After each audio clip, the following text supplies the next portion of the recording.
बनाएगी, रोड बनाएगी, सड़कें बनाएंगी। जब सरकारों से नहीं बनाए जा रहे तो दो ही ने, किस काम की सरकार है? मंदिर है, इतना धार्मिक स्थल है, धार्मिक स्थल कितने रही, कितने कुछ सूर्य मंदिर तो गिनती की 4-5 है यार पूरे हमारे देश में। इस बात के दो पहिए की। बताइए। ये ग्राम स्वच्छता रखरखाव समिति है ना? ठीक है, पैसे लोग को दिक्कत नहीं, लेकिन आपकी ग्राम समिति का नाम क्या है? नाम क्या है? ग्राम सभा का नाम पूछते हैं? नहीं तो यार पीडब्ल्यूडी का ये है कि लेटर लिख के पहचान चुके हैं कि आप क्या कर सकते हैं। सरकार यहाँ की कौन सी है? बीजेपी है, कांग्रेस है? यहाँ या हाँ। बीजेपी? जब बीजेपी की हिंदू कहती है मंदिर वो है सरकार, हाँ जी। जब इतना सत्यानाश बताओ सड़कों का कर रखा है। पीडब्ल्यूडी के अंदर आता नेता है। विधायक कौन है अभी? हमारे वहाँ के विधायक है रेखा आर्या जी। रेखा आर्या। रेखा आर्या। हाँ। और अच्छा, उनको कोई शर्म नहीं है? नहीं, देखिए उन्होंने उनके सोचने से सड़क तो एक बार बनी थी, अब उसके रिपेयर जो है हमें तो लग रही है 50 साल पहले की। नहीं, ये सड़क अभी 7 साल पुरानी है। 7 साल पुरानी, मतलब वोट जब आएगी तभी लगी मतलब बनेगी। 5 साल में एक बार वादे कर दिए, एक बार बना दिया। 7 साल में एक बार वादा कर दिया, एक बार बना दिया। बताओ यार, खुद ही शर्म आनी चाहिए। अगर अच्छा डेवलपमेंट हो, कितना टूरिज्म बढ़े, लोगों को रोजगार मिले। ये आपके क्या नाम कितना है? पुराना मंदिर है ये? मेरा हरीश सिंह बिष्ट। ठीक है, देखिए, अच्छी इसका मंदिर का इतिहास तो अलग अलग है, हम बता देंगे। ये देखो, जो हमको रिटर्न हिस्ट्री मिलती है, तो आप कह सकते हैं कि इसमें जो मंदिर है 2 शैली में, एक जो कंप्लीट हुआ है आप, और ये दो देखिए आप, जो इसका फाउंडेशन है, आप अगर अभी मंदिर जाएंगे ना तो आप इसके फाउंडेशन में देखेंगे तो खंसी शैल से बनी है। और इसको जो पूरा जो ऊपर का स्ट्रक्चर है वो नागर शैली है। नागर शैली मतलब कत्यूरी शैली जिसे कहते हैं हमारे इसमें। जैसे भी उत्तराखंड में हमारा जो कुमाऊं मंडल है, कुमाऊं मंडल में सबसे पहले कत्यूरी आए, उसके बाद चंद्र आए, लेकिन उससे पहले जिससे हम कह सकते हैं वो खंस थे। तो वहाँ से तो हमको मिलता है कि वो कहते हैं कि कटारमल राजदेव, जिसे कल्याण राजदेव के नाम से भी जाने जाते थे, तो उन्होंने इस मंदिर का निर्माण कराया। तो 9वीं शताब्दी में हम कह सकते हैं कि कंप्लीट हो गया था।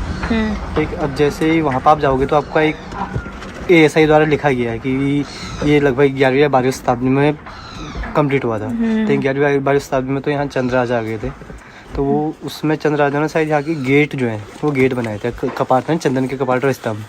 तो वो नहीं, वो अभी यहाँ से चोरी हो गए, तो चोरी हो गए थे, उनको पकड़ ले गए थे, इसमें दिल्ली नेशनल म्यूजियम में है। तो वहाँ तो अगर आप वैसे देखेंगे कि इसको पौराणिक इतिहास देखेंगे तो आप भाषा टीका का स्कंद पुराण के मानसखंड 18-21 अध्याय में आपको इसका वर्णन मिलेगा कि ये कहता है कि जब सतयुग में था, जब कालनेमी नाम, जब ये महिषासुर हुआ था ना, तो महिषासुर के 2 वो थे, 2 सेनापति, एक सुग्रीव और एक कालनेमी। अब तीनों शिव भक्त थे, और जैसे महिषासुर भी थे ना, तो तीनों ने शिव आराधना की थी।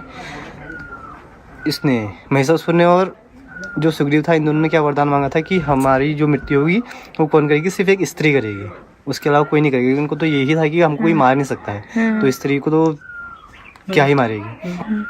तो जो सुग्रीव था वो थोड़ा अक्लमंद था, तो उसको तो पता था कि काली का अवतार होने वाला है, फिर तो कोई भी नहीं बचने वाला। तो वो कहता है कि उसमें ये कहते हैं कि सुग्रीव ने ये वरदान मांगा था कि कोई भी मनुष्य हो, देवता हो, गंधर्व हो, दानव हो, जब तक कोई 9 ग्रहों को एक साथ ना बांधे और उसके बाद 9 ग्रह मुक्त ना हो, तब तक मेरी मृत्यु ना हो। और मेरी मृत्यु होगी सूर्यदेव की पहली किरण के संग, जब मैं कोश की नदी, जैसे कोशी है ना, ये कोशी नहीं, ये कोश की नदी है।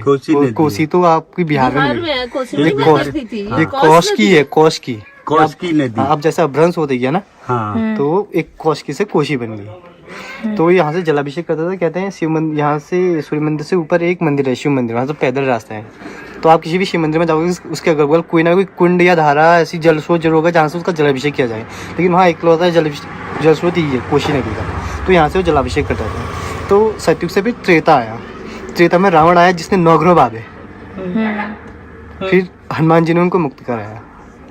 अच्छा। तो वही कहता, जब लक्ष्मण शक्ति लगी थी, लक्ष्मण जी को शक्ति लगी थी, तब यहाँ से जब वो जा रहे थे हनुमान जी, तो यहाँ पर उस समय ऋषियों ने उनको रोका था। उन्होंने कहा आप शिव अवतार है, शिव के एक अवतार हैं, तो आपके ही वरदान से तब वो कर रहा है, अत्याचार कर रहा है, तो आप इसका अंत कीजिए। वो कहता है ऐसा नहीं हो सकता है, आप एक काम कीजिए, बरगद की लकड़ी में सूर्यदेव का आह्वान कीजिए। तो बरगद की लकड़ी में सूर्यदेव का आह्वान किया गया, तो तब जाके उसका अंत हुआ। तो इसलिए इसका एक और नाम है बटादित्य, मतलब बरगद की लकड़ी में सूर्यदेव की आराधना जिसे कहते हैं। अब जैसे मान्यता है, एक और सूर्य मंदिर है कोणार्क, हाँ।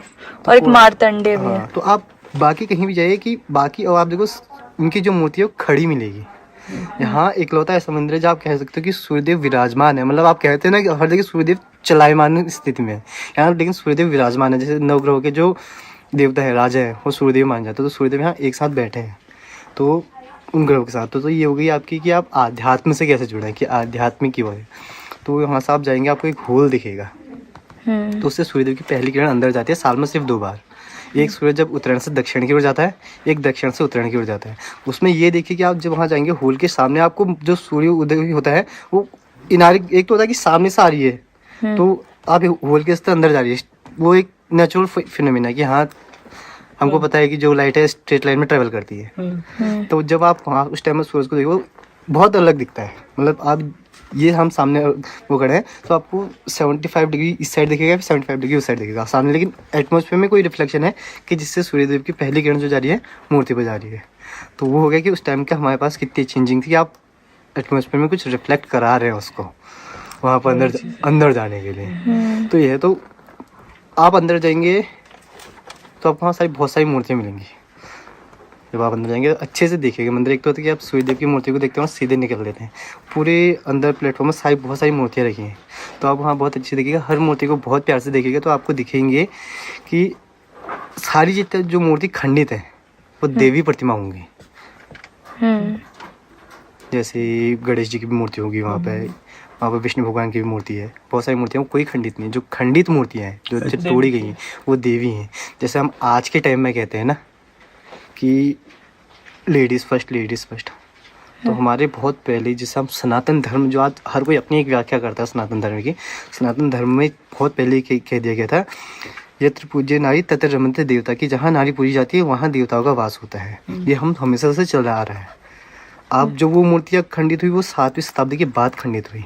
हाँ, मुगलों का राज आ गया था जब तो। हाँ, तो नहीं मुगलों तो उससे आप मुगलों का ये है कि मुगल यहाँ उतने अच्छे से नहीं आ पाए। हाँ, लेकिन उससे पहले भी जैसे जो लोग आए ना, कि हम कहते हैं कि स्त्रियों का जो है वो बहुत अच्छा सा लॉजिक देते हैं कोई हमको कि हमारे धर्म में कि स्त्रियों का सम्मान नहीं होता है।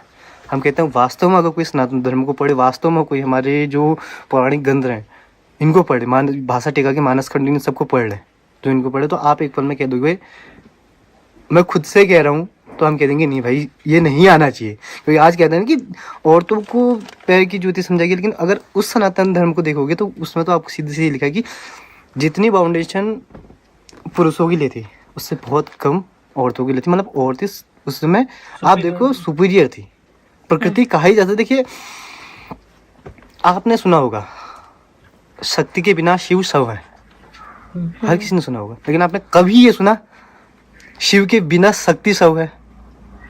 आप कहीं नहीं कह सकते हो।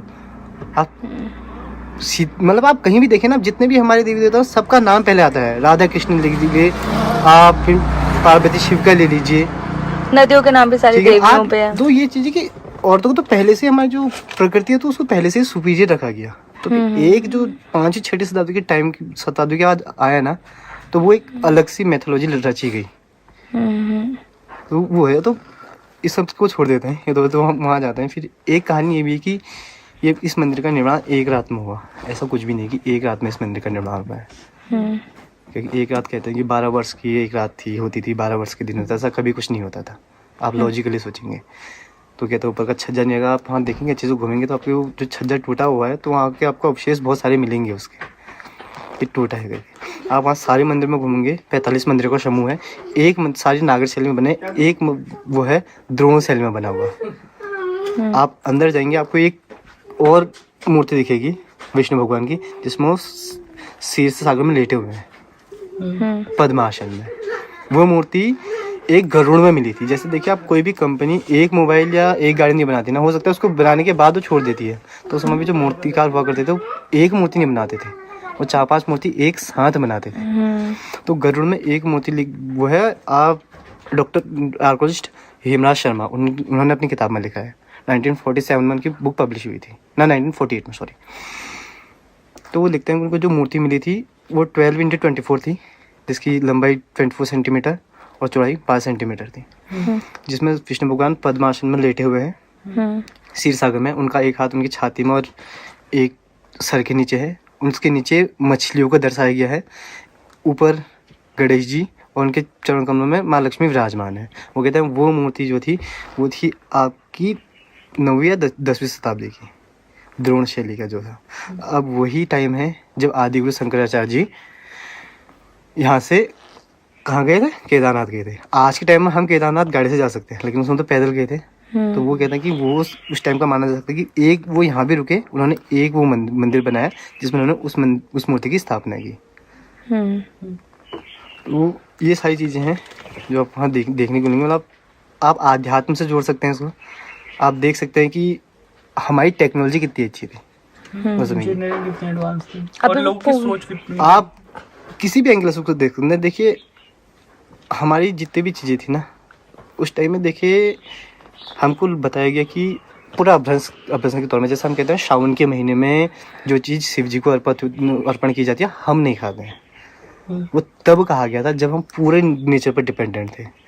आप किसी भी डॉक्टर के पास चल जाइए, वो यही कहेगा कि बरसात के टाइम में हरी सब्जियों में कीड़े आते हैं। बरसात के टाइम में जो गाय भैंस की जो प्योर दूध आता है जब हम डायरेक्ट पीते हैं उसमें बैक्टीरिया होते हैं, वो नहीं पीनी चाहिए। दूध दही मना करते हैं। हाँ वो उस टाइम में, लेकिन आज तो हम जो खा रहे हैं सब केमिकल से बना हुआ खा रहे हैं ना, वो तो खुद ही फिल्टर कर रहे हैं। हम पूरे नेचर पे डिपेंडेंट थे उस टाइम पे। तो वो सारी चीज़ें आपको हमको देखने को मिलेंगी। हमारा उसकी जो नागर शैली ऊपर का अलग सा तीरथ शैली में बना है, और आपका जो फाउंडेशन होगा वो खंस शैली में बना है। तो ऐसा नहीं कि एक ही ने बनाई, अलग अलग राजाओं ने अलग अलग टाइम में डेवलप किया गया। लेकिन जैसे मैं विकिपीडिया पे पढ़ रही थी तो उसमें बहुत छोटा सा लिखा होता है कि उसमें करतमल राजा नहीं बनाया था। देखिए कटार आप विकिपीडिया देखिए, आप मतलब उसमें बहुत ही थोड़ा सा लिखा होता है, उनको भी नहीं पता एग्जैक्टली। देखिए आप देखेंगे ना कि एक ही ऑथर ने पूरा अच्छे से नहीं लिखा है इस मंदिर के बारे में। यहाँ सबसे पहले यहाँ के बारे में जिसने लिखा था वो थे E.T. एंटिकेशन, आपने शायद सुना होगा, वो ब्रिटिश आर्कोलॉजिस्ट थे, उन्होंने लिखा। उसके बाद चाइना के वांगजिंग आया, उसने यहाँ के बारे में लिखा थोड़ा। उसके बाद थोड़ा हमारे बद्रीदत्त पांडे जी ने लिखा, और सबसे अच्छा इतिहास लिखा राहुल शास्त्री जी ने। तो अलग अलग चीज़ें अलग अलग ने थोड़ा थोड़ा लिखा है। तो अब जब हम उन सब चीज़ों को लेते हैं तो तब जाके हम पढ़ते हैं। अब जैसे यही चीज़ मान लीजिए कि जो कोणार्क का मंदिर बना, आस्था के रूप से हमारा बना है, लेकिन एक कोणार्क का मंदिर जो तोड़ने का सबसे बड़ा रीज़न क्या मानते हैं कुछ लोग, अगर जब तक कोणार्क था, जब तक कोणार्क का मंदिर खड़ा था, तो हमारे देश से मेटल के रूप में कोई भी चीज़ आप समुद्र से बाहर नहीं ले जा सकते हो। वो सिर्फ मंदिर क्यों तोड़ दिया गया, एक छोटे से मैग्नेट के लिए। क्यों मैग्नेट जब तक उस मंदिर के शीर्ष पर था, आप समुद्र के रास्ते कोई भी मेटल हमारे देश से बाहर नहीं ले जा सकते हो। वही टेक्नोलॉजी है ना कि आप जाएगा, क्योंकि समुद्र के किनारे हैं तो खुद ब खुद आप मतलब कुछ उसमें ये होगा कि रेज जो आपकी चुंबकीय जिसे वो कहते हैं मैग्नेटिक फील्ड जो होगा वो आपको बाहर नहीं जाएगा, घुमा के फिर वहीं ले आएगा। तो वो तोड़ा गया, जो हमारे सारे मंदिर तोड़ा गया। देखिए हम सूर्य मंदिर सबसे बड़ा कहाँ मानते हैं, जम्मू एंड कश्मीर में तो मानते हैं मार्तंडी। वो क्यों खंडित कर दिया गया, सिर्फ एक रीजन था, वहाँ जो कहते हैं तो सूर्य घड़ी जिसे कहते हैं इकलौती थी कि जो ऊपर घूमता था, सोचे कि पूरे ऊपर घूम रहा है, कोई बेस कुछ नहीं है। तो उनके दिमाग में एक ही चीज़ आई कि घूम कैसे रहा है। सिर्फ एक 2.5 सेंटीमीटर रेडियस के एक मैग्नेट को ढूंढने के लिए पूरा मंदिर तोड़ दिया गया। तो हम जितने हमारे पास आध्यात्म था ना, उससे कई ज़्यादा हमारे पास साइंस थी। और इस मंदिर में भी था। देखिए इस मंदिर के आपके आगे एक गुंबद दिखेगा, मंदिर की जब आगे उसमें हम जल अर्पण करते हैं। उसके जो नीचे का एक फाउंडेशन है, तो कहते हैं 2005 या 6 में वहाँ पे एएसआई ने उसको खोदना स्टार्ट किया था।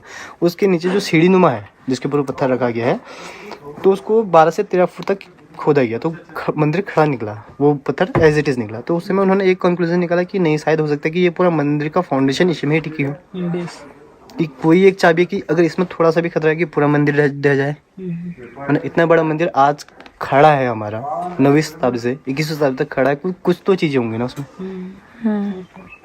करेक्ट, ये सारी चीजें। और पूजा होती है अभी? पूजा होती है।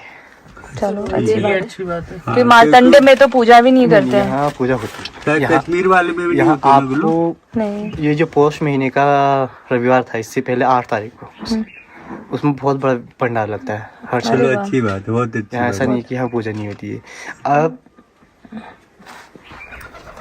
एक थे यहीं की, तो बताते हैं 2006 की बात। आज तो आप हल्द्वानी से फिर भी बहुत अच्छी सड़क है, उस समय तो गड्ढे ही गड्ढे थे। तो कहते हैं कि मुंबई से जो आए थे घूमने के लिए, वो अपने आंखों के सामने बात बताते हैं कि उनकी आंखों से चश्मा जैसी ऊपर चढ़े थे, आंखों से चश्मा गिरा, नीचे गिरा, पैर नहीं रुक पाए और चश्मा टूट गया। तो उनको डॉक्टर ने कहा था कि अगर आपने 12 घंटे तक लगातार चश्मा नहीं पहनेगा तो आप आई साइट पूरी चली जाएगी। तो मंदिर के अंदर नहीं गए। अब होता ये ना कि अब जाना है, सड़क इतनी खराब, के बाद ट्रांसपोर्ट तो बहुत अच्छी सुविधा है, तब तो सुविधा थी नहीं। लेकिन जब वो, अब ऐसे लोग याद रह जाते हैं ना, जब 1 साल बाद वो खुद आए तो उन्होंने कहा कि डॉक्टर ने कहा ये तो मेडिकल है कि आपकी आँख ठीक कैसे हो गई। मतलब आप ये नहीं कह सकते कि आप इसमें सिर्फ आध्यात्म ही है, आध्यात्म है। मैं तो जो आपको बता रहा हूँ आप ये सोचेंगे कि यार क्या बकवास है, वास्तव में लगता है। लेकिन आप वही चीज अगर आप जाके देखें ना, आप किसी भी एंगल से जोड़िए उसको, कुछ भी एक एंगल से जोड़िए। आप जिसको आध्यात्म से जोड़ना है वो आध्यात्म से जुड़ सकता है, जिसको अपनी मॉडर्न हिस्ट्री देखनी है तो वो उससे देख सकता है कि यार क्या है, कि मतलब उस टाइम में कुछ तो साइंस रहेगी ना। आज हमारी बिल्डिंगें क्यों टूट जा रही हैं, और आज अब वहाँ पास सीमेंट है, 100 तरीके की चीजें हैं, तो वो क्यों नहीं। एक ये भी है कि उन जो इंटरलॉक सिस्टम होता था उन पत्थरों के अंदर, जो मंदिर में था इंटरलॉक सिस्टम, वो मार्तंडे जो सूर्य टेम्पल उसमें भी ऐसे इंटरलॉक सब सिस्टम थे। इंटरलॉक, आप जहाँ जाएंगे आपको सभी इंटरलॉक के ही उससे मिलेंगे। पत्थर को पत्थर में लॉक करके। हाँ चलिए एक काम करते हैं, हाँ आप हमारे साथ एक बार चल के बता सकते हैं। एक्चुअली हमें इसके बाद वहाँ जाना है, जागेश्वर। जागेश्वर टेम्पल को बोला गया है कि पांडवों ने उसको, अब ये हम आगे लगा दें, कहाँ किधर तक जाना है हमें? ऊपर, लेकिन ऊपर से रास्ता बड़ा आप चल लेंगे कोई बात नहीं कोई नहीं, कोई ऊपर क्या है? वही है ऊपर वाला ना, बहुत ऊंचाई पे है। खड़े जाए यहाँ हजारों लाखों लोग को रुक जाए। और ये बहुत पुराना मंदिर है। अरे हमारी चीज है यार, अभी हम लोग ना ले लेना अस्तित्व खत्म कर। गवर्नमेंट। नहीं चल लो ध्यान। चलो गुल वही कर लेंगे।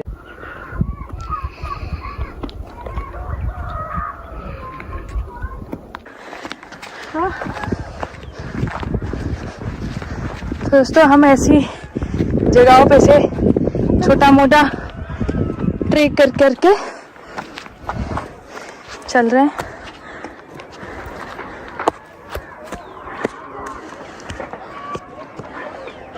और ये पापा नीचे, और हम ऐसे ऐसे इन स्टेप्स होते हुए आए हैं। YouTube क्या क्या करवा देता है।